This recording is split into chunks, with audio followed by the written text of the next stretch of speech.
You are, and because it was what did you need to heal from, and it was, and some of those traumas, and Mhm. even mine was, I think some of it was sexual experiences too young, Mhm. way too young, that created a false image of of of self-soothing, like, okay, so I wasn't getting what I needed, and oh, this, I like this, and this Mhm. it created more of a, like a thought and a feeling, like, oh, this is how you make yourself feel better, and then diving into that, where some people immerse themselves with drugs, like, oh, okay, this high makes me feel better, but now this makes me feel better, so let me do it as many times and as often as I can, with as many people as I can, and then figuring that out, and that trauma that occurred, in which it was difficult, it was real, and it's Mhm. still dealing with it, and it's like figuring out how to heal from it. And the first thing is identifying it, I think, right? Mhm. So identifying and trying to figure out and help others figure out what do they need to heal from, how do you identify it, and then how do you be willing to dig into it to get better faster, Mhm. and that's because, like, we've identified, right? I think we've identified that it's genetic, like it's ingrained. So there's trauma, and all these traumas, a lot of this stuff comes with poverty, and it comes with an impoverished mindset that was designed for us. But now, how do we start to break it? But first of all, it's internally, I think, and Yeah.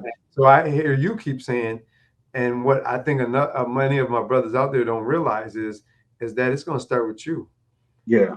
And, you're going to have to change. If you change you, then you can help change others.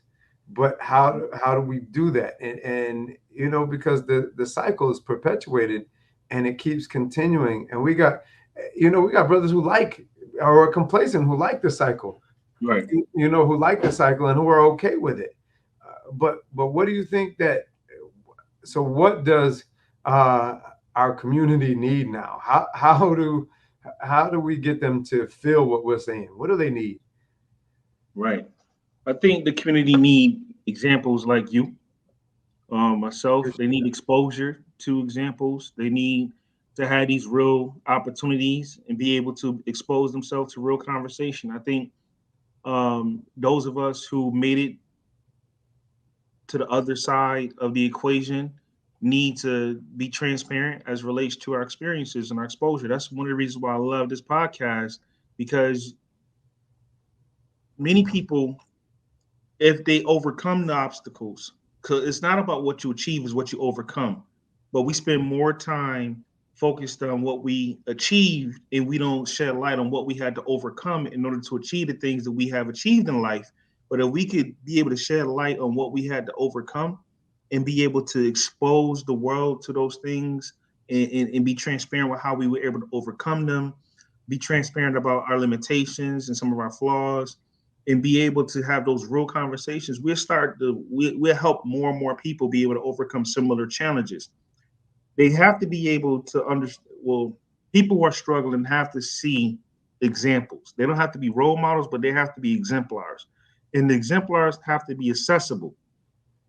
So, like the young people that get a chance to interact with you, your lives are going to be transformed because you're very transparent. You're very candid about your success, and what led to it. Is going to give them to say, you know what, I may have sold drugs, I may have been shot before, I may have shot others, but if this person could turn their life around and become a doctor, I could do the same thing. I don't have to look at my life and because I made one or two mistakes, that defines me for the rest of my life. They have to be able to identify with individuals that went through similar obstacles and been able to overcome those obstacles. So I think that's part of it. I think the other thing too is for us to stop participating in the game. Some people refer to this in various different ways. They call it like the world, the matrix, for example. I don't know what you Right. want to call it. Okay. But at some point, if enough people, if a critical mass says, you know what, enough is enough, and just stop participating, the game gets shut down. So Like when what? black, Stop participating in what, for my people out there? What does that mean?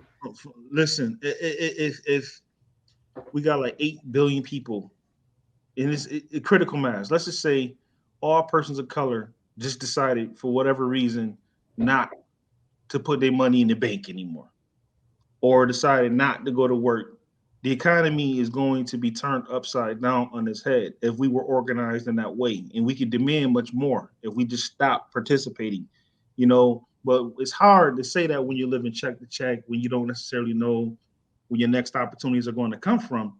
But if we were to stop participating, if enough of us in the critical mass would just truly just stop participating, the entire game changes at that point.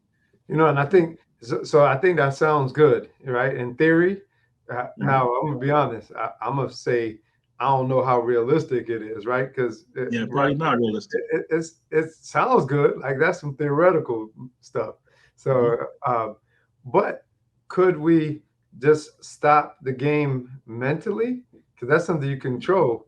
And Mhm. what would that look like? So, because Mhm. if everybody stopped going to work, people we're gonna have. I get it because we control a lot, and I think in theory that Mhm. could work. But how do you just stop mentally? Yeah, mentally, it's not what you stop; it's what you replace. So it's the only way to you got to replace a mental thought with a better thought as a person to stopping. It's almost like a bad habit. You can't just stop a bad habit. You typically replace a bad habit with a good habit. So mentally, like if we did what we did, like really start to focus on the subconscious mind and really double down to say, if that's waking up doing affirmations, if that's waking up, stretching your mind to just do something that's out of the box. There's a host of different things that you could do mentally, but I think mentally is focusing on the right energy source. So anything that's going to bring positive change that is edifying, if you focus on that, I think the outcomes in your life will start to reflect that. If you focus on negativity, your life is going to give you more reasons to focus and to experience negativity. So, yes, mentally, if we were to stop, I think mentally is just shifting the focus from struggle to abundance. And the way you do that, it varies from person to person. But I would just really say that internal work is absolutely critical, necessary, because if you don't change from within, the outside world is only going to reflect back to you the world that's taking place within you. But I'm scared, Dr. Brock. I can't do that because I'm going to fail. I'm not. I'm comfortable. I'm scared to do that. What? Like I'm okay being a ninja. Well, you can't fail if you know who you are. I think that's part of the reason why Black people in particular have been conditioned to think otherwise, because we have something within us that's great. That melanin, I think, and again, I don't want to make it sound wonky, too spiritualist in terms of my remarks, but I do believe we have that God spark inside of us. Once we know who we are, there's no such thing as failure. There's conditioning. We have to understand that it's programming. It has nothing to do with our ability. Like there aren't limitations when you know that you're connected to infinite intelligence, that you have something that dwells within you that has the power to control everything, like has the power to create, and you are a co-creator of your own life.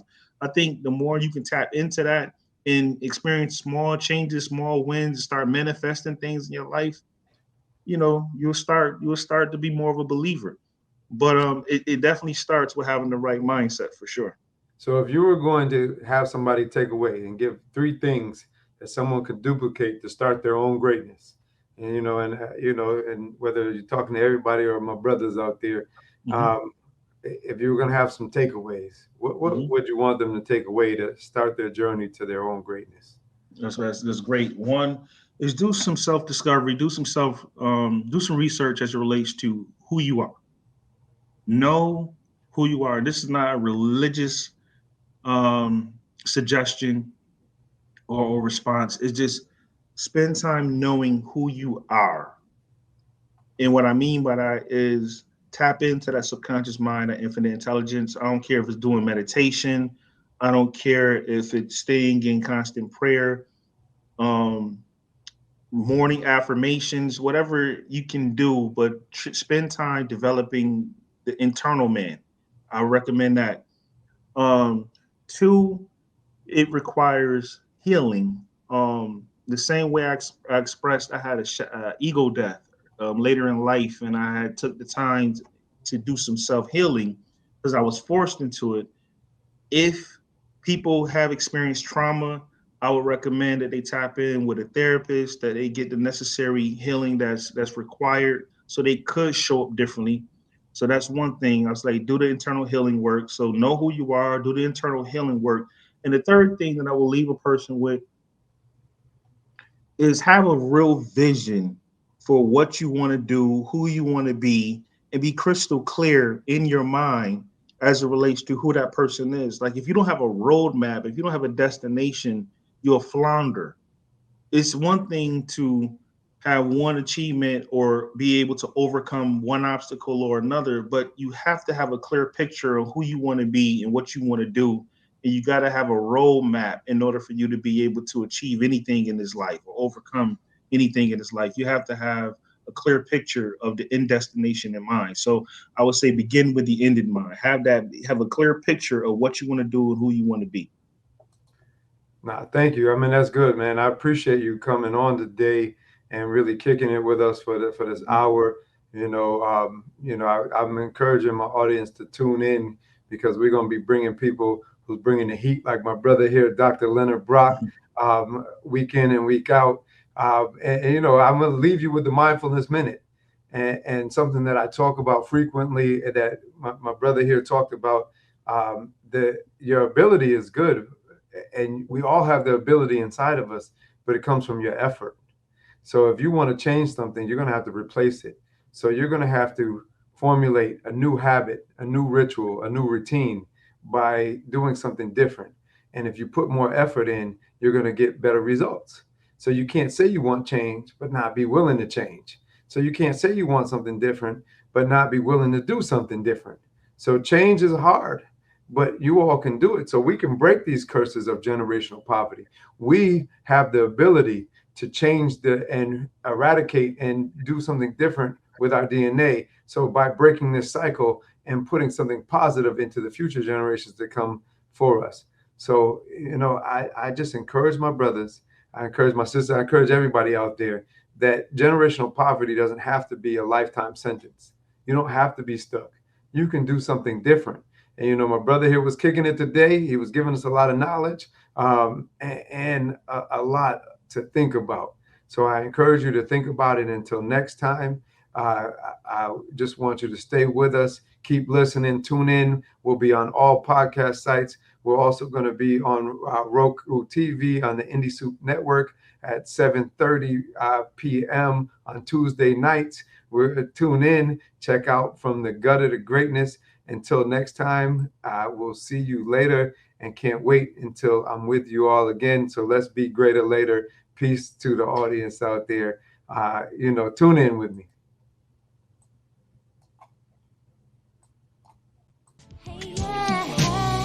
That's it for today's episode. So head on over to iTunes or wherever you listen to podcasts and subscribe to the show. One lucky listener that posts a review on iTunes will win a chance in the grand prize drawing for a $25,000 private epic VIP day with Dr. Miller himself.